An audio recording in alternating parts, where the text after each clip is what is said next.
નમસ્કાર વિદ્યાર્થી મિત્રો, ગુડ મોર્નિંગ. ધોરણ 12 વિષય આંકડાશાસ્ત્ર પહેલો ભાગ આપણે પૂર્ણ કર્યો, જેમાં 4 ચેપ્ટર હતા. પહેલું ચેપ્ટર તમારું હતું સૂચકાંક, બીજું સુરેખ સહસંબંધ, ત્રીજું સુરેખ નિયત સંબંધ અને ચોથું સામયિક શ્રેણી. મિત્રો 4 ચેપ્ટર તમને બહુ સરળ લાગ્યા હશે. એમાં વધારે સરળ ચેપ્ટર ચોથું હતું સામયિક શ્રેણી. પરંતુ આંકડાશાસ્ત્રનો જે બીજો ભાગ છે એમાં મોટા ભાગના ચેપ્ટરો થોડાક વધારે સમજ માગી લે તેવા છે, એટલે કે થોડાક હાર્ડ છે. તો હું તમને જે કે વિડીયો મોકલું છું એને તમે ધ્યાનથી નિહાળશો અને તૈયારી કરશો તો ચેપ્ટરમાં એટલું બધું પ્રોબ્લેમ્સ આવશે નહીં. તો આપણે સૌપ્રથમ બીજા ભાગના એકદમ સરળ ચેપ્ટરની શરૂઆત કરીએ. તો ચેપ્ટર નંબર તમારું ચોથું લક્ષ. લક્ષ એટલે લિમિટ. લક્ષ એટલે શું થાય? લક્ષ એટલે લિમિટ. તો મિત્રો સૌપ્રથમ એના ગુણભારની વાત કરીએ તો ગુણભાર વિભાગ, પ્રશ્નોની સંખ્યા અને ગુણ. વિભાગ, પ્રશ્નોની સંખ્યા અને ગુણ. તો વિભાગ એ, બી, સી અને ઈ.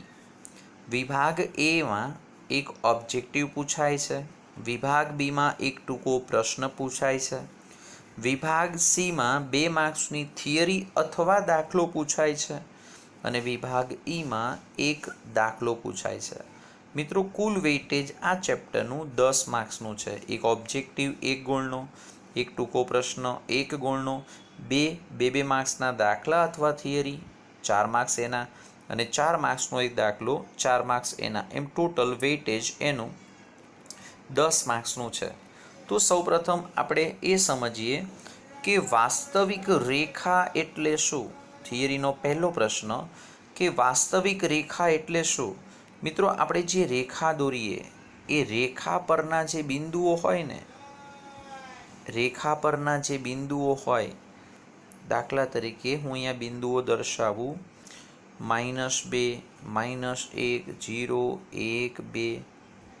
તો જે રેખાના બિંદુઓ વાસ્તવિક સંખ્યા હોય, વાસ્તવમાં અસ્તિત્વ ધરાવતી હોય એવી, જે રેખાના બિંદુઓ વાસ્તવિક સંખ્યા હોય તેવી રેખાને વાસ્તવિક રેખા કહે છે. જે રેખાના બિંદુઓ વાસ્તવિક સંખ્યાઓ હોય તેવી રેખાને વાસ્તવિક રેખા અથવા વાસ્તવિક સંખ્યા રેખા કહે છે. બીજો પ્રશ્ન કે અંતરાલ એટલે શું. મિત્રો અંતરાલ એટલે ઇન્ટરવલ. આપણે એમ કહીએ કે દાખલા તરીકે કે 5 થી 10, તો 5 થી 10 વચ્ચેની સંખ્યા એટલે 5 થી 10 એ શું થયો? એનો અંતરાલ થયો. અંતરાલ એટલે 5 અને 10 વચ્ચેની બધી સંખ્યાઓ એને કહેવાય અંતરાલ. તો અહીં અંતરાલ એટલે શું? તો કે વાસ્તવિક રેખા પરના ઉપરની વ્યાખ્યાને આધારે વ્યાખ્યાની શરૂઆત કરી કે વાસ્તવિક રેખા પરના કોઈ પણ 2 બિંદુઓ વચ્ચેની, વાસ્તવિક રેખા પરના કોઈ પણ 2 બિંદુઓ, દાખલા તરીકે હું એવું કહું કે વાસ્તવિક રેખા ઉપર સંખ્યા છે 5 અને 10, તો વાસ્તવિક રેખા પરના કોઈ પણ 2 બિંદુઓ વચ્ચેની વાસ્તવિક સંખ્યાઓના ગણને અંતરાલ કહે છે. મિત્રો અહીં અંતરાલ જે છે એના અલગ અલગ 4 પ્રકાર છે. એ 4 પ્રકારનો આપણે અભ્યાસ કરવો છે. મિત્રો અહીં મેં પહેલી ડેફિનેશન આખી લખી છે અને બાકીની 3 તમારે સમજીને જાતે લખવાની છે. તો પહેલાં તો અંતરાલના પ્રકાર કેટલા એની વાત કરી દઈએ. તો મિત્રો અંતરાલ જે છે એ અલગ અલગ એના 4 પ્રકાર છે. કયા કયા? તો કે સંવૃત અંતરાલ, બીજો છે વિવૃત અંતરાલ, ત્રીજો સંવૃત વિવૃત અને ચોથો વિવૃત સંવૃત. હવે એને સમજીએ આપણે. તો સંવૃત અંતરાલ કોને કહેવાય? તો જો AB belongs to R, AB belongs to R નો મતલબ થાય A અને B એ R ના સભ્ય છે, અને A લેસ દેન B હોય તો A લેસ દેન B નો મતલબ એવો થાય કે A ઓલવેઝ B કરતાં નાના છે. તમે જે પહેલી સંખ્યા લખો એને A કહેવાનું, બીજી સંખ્યા લખો એને B કહેવાનું. દાખલા તરીકે હું અંતરાલ બોલું તો 5 થી 10 બોલાય, 10થી 5 ના બોલાય, તો અંતરાલ શું કહેવાય? 5થી 10. તો જો એ બી બિલોંગ્સ ટુ આર અને એ લેસ દેન બી હોય તો એ બી તથા એ અને બી વચ્ચેની તમામ વાસ્તવિક સંખ્યાઓના ગણને સંવૃત અંતરાલ કહે છે. શું કહેવા માગે છે ફરીથી એકવાર સમજો. દાખલા તરીકે હું એમ કહું કે 20થી 25, 20થી 25, આ 20 અને 25 છે ને એક્સની વેલ્યુ છે.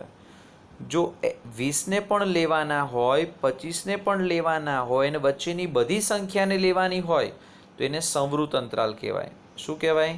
તો કે સંવૃત અંતરાલ. પણ માની લો કે અહીંયા હું લેસ ધેન જ લખું, અહીંયા પણ લેસ ધેન જ લખું, તો એને વિવૃત અંતરાલ કહેવાય. એટલે કે આજે 20 less than x less than ખાલી 25 લખું તેને વિવૃત અંતરાલ કહેવાય. કહેવાનો મતલબ એ કે છેડાની બંને સંખ્યાઓનો સમાવેશ થાય તો સંવૃત અંતરાલ, છેડાની બંને સંખ્યાઓનો સમાવેશ ન થાય તો એને વિવૃત અંતરાલ કહેવાય. અને 20નો સમાવેશ થાય, 25નો ન થાય તો એને સંવૃત વિવૃત કહેવાય. 25નો સમાવેશ થાય, 20નો સમાવેશ ન થાય તો એને વિવૃત સંવૃત કહેવાય. ફરીથી એકવાર મિત્રો સમજો કે દાખલા તરીકે તમને એવું કીધું હોય કે 20થી 25, એટલે 4 અંતરાલમાં 20થી 25 વચ્ચેની સંખ્યા તો બધામાં આવે, પણ જો સંવૃત કીધું હોય ને તો 20 અને 25 બંને પણ આવે, મતલબ 20 અને 25 અને વચ્ચેની બધી. વિવૃત કયું હોય ને તો 20-25 ના આવે, વચ્ચેની બધી આવે. સંવૃત વિવૃત કહે તો 20 આવે, 25 ના આવે. વિવૃત સંવૃત કહે તો 20 ના આવે, 25 આવે. તો મિત્રો આ એના અલગ અલગ 4 પ્રકાર થયા. પણ ધ્યાનથી સમજો, આપણે થિયરીને ઉતાવળથી આગળ જવા નથી દેવી, બરાબર ધ્યાનથી સમજો. જો પહેલી ડેફિનેશન તમને આવડે ને તો બાકીની 300% આવડે. જો દરેક લાઇનમાં તમે જોઈ શકો છો કે આટલું છે ને અહીંયા સુધી એ કોમન છે. જો એ બી બિલોંગ્સ ટુ આર અને એ લેસ દેન બી હોય તો, જો એ બી બિલોંગ્સ ટુ આર અને એ લેસ દેન બી હોય તો એ બી તથા એ અને બી વચ્ચેની તમામ વાસ્તવિક સંખ્યાઓના ગણને સંવૃત અંતરાલ કહે છે. ફરીથી એકવાર, જો એ બી બિલોંગ્સ ટુ આર અને એ લેસ દેન બી હોય તો એ બી તથા એ અને બી વચ્ચેની તમામ વાસ્તવિક સંખ્યાઓના ગણને સંવૃત અંતરાલ કહે છે. તેને સંકેતમાં મોટો કૌંસ એ બી, મોટો કૌંસ મતલબ મોટા કૌંસમાં એ બી વડે દર્શાવાય છે. હવે એનું અર્થઘટન લખ્યું છે મિત્રો. અર્થઘટન એટલે સંકેતમાં કેવી રીતે લખી શકાય એની વાત કરી છે. તો જો અહીંયા બરાબર ધ્યાનથી જોજો. મોટા કૌંસમાં એ બી બરાબર એક્સ, જ્યાં a less than or equal x less than or equal b, x belongs to R. X એ શું છે તો કે વાસ્તવિક સંખ્યા છે, મતલબ આરનો જે ઘટક છે. અને એક્સ એ અને બી શું છે તો એ અને બી એક્સની કિંમતો છે. તો છગડિયા કૌંસમાં એક્સ જ્યાં a less than or equal x less than or equal b, x belongs to R.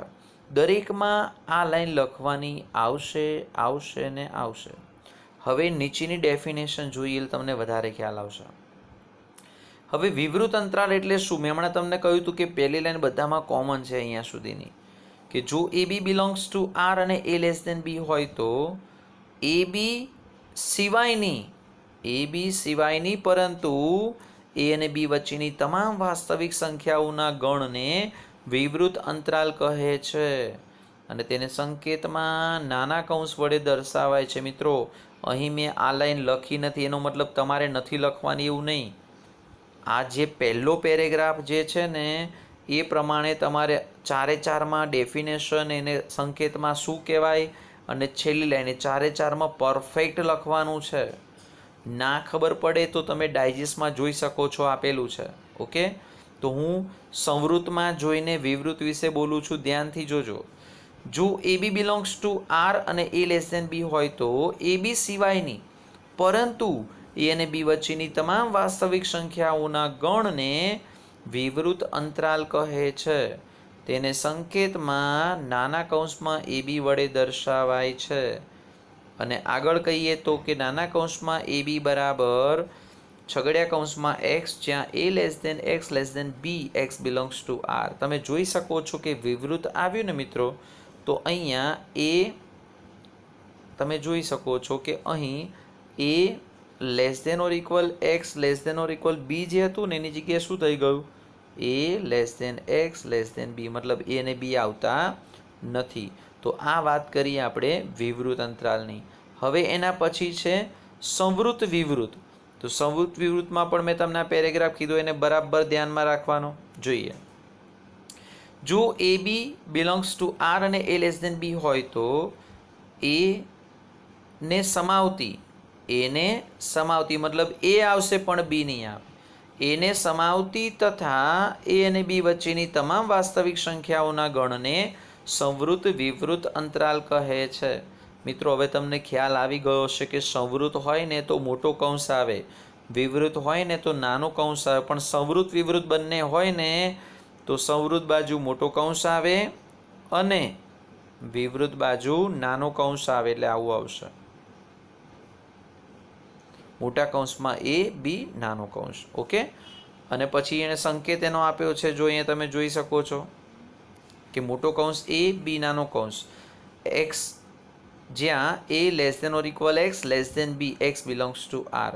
તો હવે ચોથી વ્યાખ્યા તમને ઓટોમેટિક સમજાઈ ગઈ હશે. તમે જોઈ શકો છો કે વિવૃત સંવૃત અંતરાલ એટલે શું? તો જો એ બી બિલોંગ્સ ટુ આર અને એ લેસ દેન બી હોય તો બીને